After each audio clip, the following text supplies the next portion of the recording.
to the city. Oh, hello everybody. Hello. It's Glenda and Joe with Shaking Hands Hard with Fralins and Friends. Tonight, we're going to just talk about Veterans Day, because here in the States, tomorrow is Veterans Day. And I know in other places that you like to celebrate your veterans as well. And so you can enjoy this for your own, even though it might not be your day. So, the veterans poster, or painting, the one I did for the Legion, for our veterans, that has been delivered. But now, we both have veterans in our families, and some are still in. My father was a veteran. He was in the Air Force, and he got to fly Underwood. He had a thumb, or he had a pinky finger, that when he was young, he fell in a fire, and the scar tissue fused the fingers together, and it kept his pinky down like this. So they wouldn't let him fly. So they put him in the vet's hospital working as kind of what they call a ward clerk or ward secretary or whatever, and so he was typing. He was typing on an old Underwood typewriter. That was his expression, flying in Underwood. He went in because he really wanted to learn to fly. And it wasn't until he was in his 70s or so, 80s, and they did a carpal tunnel, and they said, well, we can free that finger up. Why has it been like that so long? And he's like, he could have had that taken care of long before. Well, he said something about they found out he was good in numbers, too. Yeah, that's true. They found out he was good in numbers, and so they they put him in there on... Behind a desk. Behind a desk, yeah. So. But he was in during the Korean War. Yes, he was. And your dad was in. Yeah. I'm not sure what happened. He got a medical discharge. What branch did he serve in? Army. Army? Yeah. Okay. Yeah, I remember seeing a picture of him with his... He just said one time he got shrapnel in his face. But ooh. I don't know if it was from boot camp or from across overseas. I don't know. He never talked about it much. Well, But his brother was a sniper on an island fighting the Japanese. And the only time, his name was Kenny, the only time he ever talked about it was, he said he'd come down out of his tree, and evidently there was a Japanese sniper who just come down out of his tree. oh boy. And they met, and they had a hand-to-hand combat fight. And he said it was either him or me that's going to die, and the Japanese guy died, which is good. But that's the only time any of the uncles ever said much. Yeah. I had two uncles that were in the Battle of the Bulge, World War II over in Germany. And all they'd ever say was they lost a lot of friends. That's about it. A lot of them, if they've been in battle, they don't talk about it. That's all he'd ever say about them. Yeah. Well, both of them ever said about it. But one was Oscar was a foot soldier. His dad originally came from Switzerland. Well, my mom's dad, too. He came from Switzerland over here. And Oscar was his name. During a furlough, he went to Switzerland to try and locate some of the family over there. Because my mom's dad, when she was, I think she said she was 13, got hit by a county truck here in Wymore. He was walking to work on a real foggy morning, got run over. But Oscar, when he got in the service, during furlough, he went to Switzerland and he found a translator. And he found some family and talked to them for a couple of days, or visited with them for a couple of days. My other uncle, his brother, Art, when he was 16, he was wearing a pair of coveralls, thin coveralls, working on a car, had something to do with gas, had gas on his coveralls. He lit up a cigarette and caught himself on fire, and got burned on the chest and under the armpit here. They still took him. He didn't have no feeling. He could yank out handfuls of hair out of his chest. Hey. And it was kind of webbed right in here where the skin was kind of webbed, I guess you'd call it. But they still took him. He just didn't have to do quite as many calisthenics during boot camp. But he ran a flamethrower, which is kind of ironic. Yeah. That's what he did. And then they put him on a flamethrower. But Art and Oscar were in the Battle of the Bulge. My Uncle Kenny was on an island fighting the Japanese. But that's about all I know. My Uncle Dale, he was just in the National Guard. He was in the tank division. Oh, that's still important. Norm, he was stationed in France for a while. He was exposed to some Agent Orange. And when he was early 50s, he died of prostate cancer. And they thought maybe the Agent Orange might have had something to do with that. But A lot of them died from that. Nobody's for sure yet on it.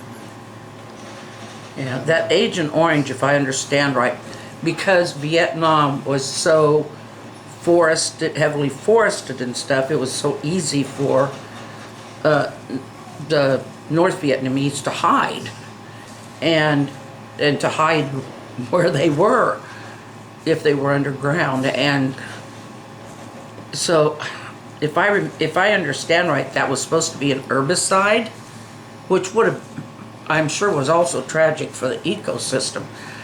But that was back in the 60s. Yeah. But there have been quite a few veterans of Vietnam who have passed away and been sick from Agent Orange years after they were actually in it. I graduated in 75. I was going to go to the Navy. I really thought about going to the Navy. But they was bringing guys back from Vietnam at the time, and two of my older brother's friends from high school had come back from the Navy. One was in submarines, and one was on one of the more famous ships. I can't remember which one, but they said, "Oh, you don't want to go." They said, "Especially submarines. That's the most boring place you want to be." So you stayed home and married me. I just stayed home, yeah. We got married in 76, so. I work construction. Yeah, now our son-in-law, he was in the Air Force. He took, that's back when they were given the early outs. They could take early out if they wanted to or needed to. And he was having a few problems, so he went ahead and took an early out on that. That was what, during Desert Storm? That or just soon after. Yeah, I think so. But he never went overseas. He No. He was in Colorado. He was doing computer parts. He was working on a circuit board or something like that would go on the airplanes. So he'd have the same thing to do every day. But he got through college with a associate's degree in electronics. But we have two nephews on my end that have been, my one nephew, he was overseas. They both joined the Guard, but this was during the war on terrorism over in Afghanistan and that area. And they trained him to be a medic, but medics are in the field and they have to carry firearms and all that too. And he's got a tattoo on his arm. It made the news, something about some guys that they went to look for another guy, or I don't remember the whole story, but Anyway, they ended up killed, and so he has that tattoo, but he doesn't really talk about it much at all. And then his younger brother is in the National Guard. Now he's done more local stuff. He's been in for 18, 19 years. He wants to get his 20 years in and have a good retirement. But works on the equipment somehow. I think both of them were in the Army National Guard, weren't they? Yeah. And but anyway, now he's got a nephew that was in Marine Corps. He was in for 8 years. Now he was in is it Okinawa? Yeah. He was over there for a little while. And he was in color guard for a while. Up in D.C. I didn't realize that. He was in North Carolina for a while. I asked him if he ever got into that Camp Lejeune, and he said he was like a year later from after the. There's always a commercial about the exposure to the tanks, water tanks and stuff. He said he didn't go there till after the cleanup, the year limit that they're putting on it. But he was there for a little while, and they shipped him to Minnesota or Michigan, and of course he had shaved head, but he was a recruiter up there, and there's some guys up there, they call themselves skinheads, and they was talking to him one day, and they thought he was part of the group of skinheads. He said, "No, I'm a recruiter here, Marine recruiter." But oh, for Pete's sake. to hear him tell about it was kind of funny. But he said Okinawa. I was surprised when he told me this. He told me this at my last uncle's funeral, which was be 2 years this December. Yeah. Dale. And he said there would be a van driving around the loudspeakers saying, "Go home, we don't want you here," and that kind of stuff. It just surprised me. Yeah. But, Yeah, people they get really weird instead of being understanding, and I mean, we had a very good reason. I know that Iraq was questionable to a lot of them, but it's a very good reason to be in Afghanistan and in Desert Storm. I mean, they do also protect our, they protect democracy, but they also do protect our foreign interests, like the oil and all that, but they just, I don't know. Desert Storm, that was more or less an aerial type deal. That was because they were trying to take over Kuwait. Anyhow, yeah, there are a lot of veterans. My Uncle Paul, he was Air Force.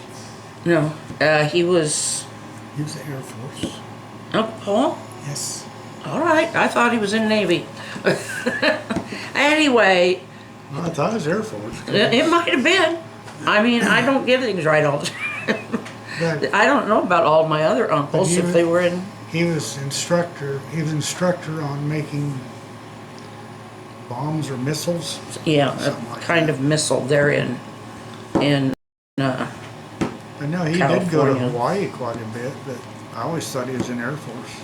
He might have been. I just always thought it was Navy, but yeah, they shipped him over to England and other places to do these. But what he was doing was, he was doing it on the civilian level, wasn't he? yeah. Now that was after he got out of Yeah. the service, but But that's what he was doing. there are so many veterans, and if you get a chance to see someone that you know is a veteran, or even who is in the service, be sure to say thank you for your service. You know, something nobody took into an account when people came home, or when our fighting men came home from Vietnam. They didn't have a choice. Now during the draft, they wouldn't take my two older brothers for some kind of medical problem. Oh. I can't remember what it was though, but I know a lot of people, to avoid going to the war, they went to Canada. Yeah. And there was an amnesty for them. Oh, it was several years after it was over.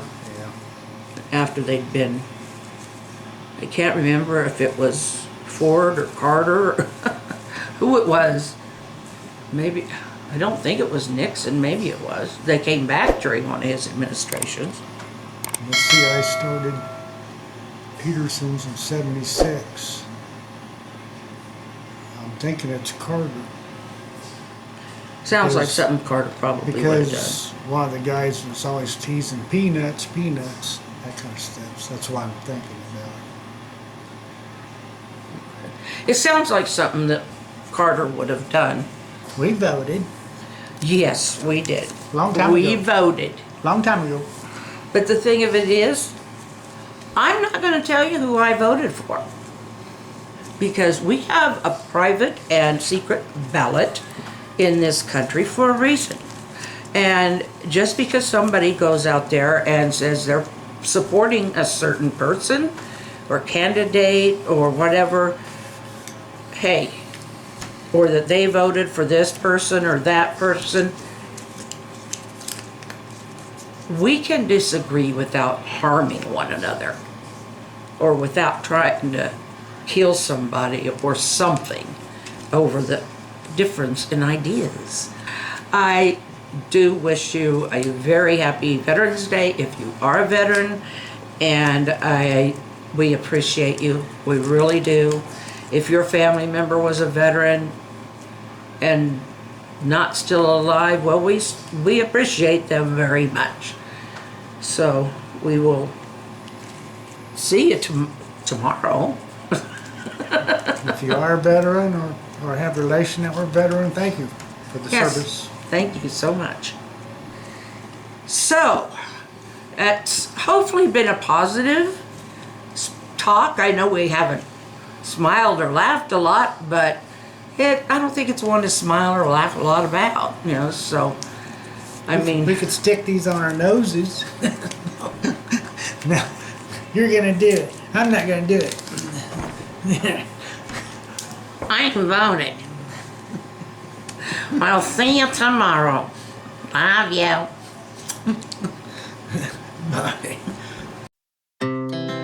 Our hearts beat to the city streets.